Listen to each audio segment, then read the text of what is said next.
जय माता की दोस्तों, शारदीय नवरात्रों का 5वां दिन स्कंद माता को समर्पित होता है। कार्तिकेय को स्कंद भी कहा जाता है, इसीलिए दुर्गा माँ का नाम स्कंद माता पड़ा।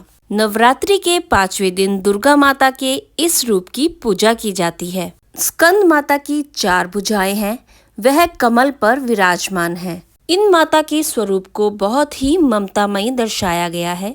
एक हाथ में वह भगवान स्कंद को गोद में लिए हुए हैं। स्कंद माता को सूर्य देव की अधिष्ठात्री देवी माना जाता है। माँ के 5वें दिन की नवरात्रि में स्कंद माता की कथा अवश्य सुननी चाहिए।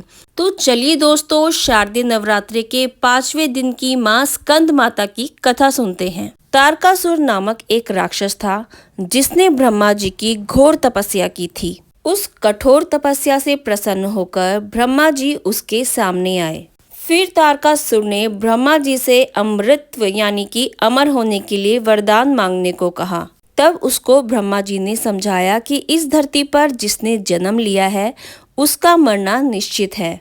फिर निराश होकर तारकासुर ने कहा कि प्रभु ऐसा कर दें कि मैं शिव जी के पुत्र के हाथों मरूं, क्योंकि तारकासुर की ऐसी धारणा थी कि शिव भगवान कभी भी विवाह नहीं करेंगे और इसीलिए उसकी कभी मृत्यु भी नहीं होगी। जब ब्रह्मा जी ने तारकासुर को यह वरदान दे दिया, फिर उसने लोगों पर बहुत ही अत्याचार करने शुरू कर दिए। तो उसने पूरे ब्रह्मांड में हाहाकार मचा दिया।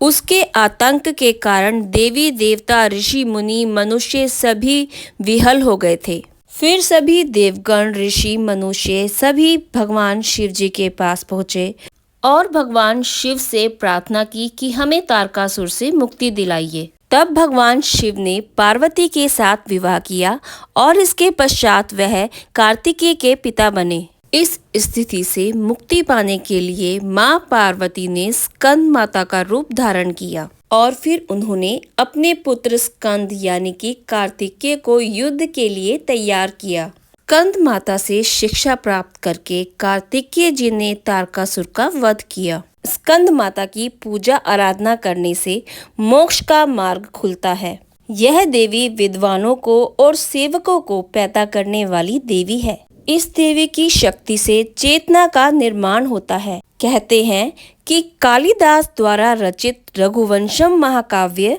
और मेघदूतम स्कंद माता की कृपा से ही रचाए गए थे।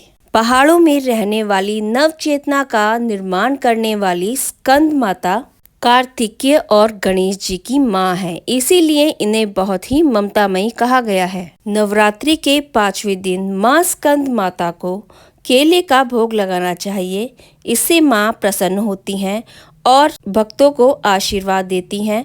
भक्तों के घर के अंदर सुख समृद्धि बनी रहती है। स्कंद माता का बीज मंत्र इस प्रकार है। स्कंद माता का बीज मंत्र अत्यंत ही शक्तिशाली है। ओम ऐं ह्रीं क्लीं स्कंद माताय नमः। दूसरा मंत्र है ओम देवी स्कंद माताय नमः। तो चलिए फ्रेंड्स, आप सभी को शारदीय नवरात्रों के 5वें नवरात्रि की बहुत बहुत बधाई हो। अगर आपको मेरा वीडियो अच्छा लगा है तो प्लीज़ लाइक कीजिएगा।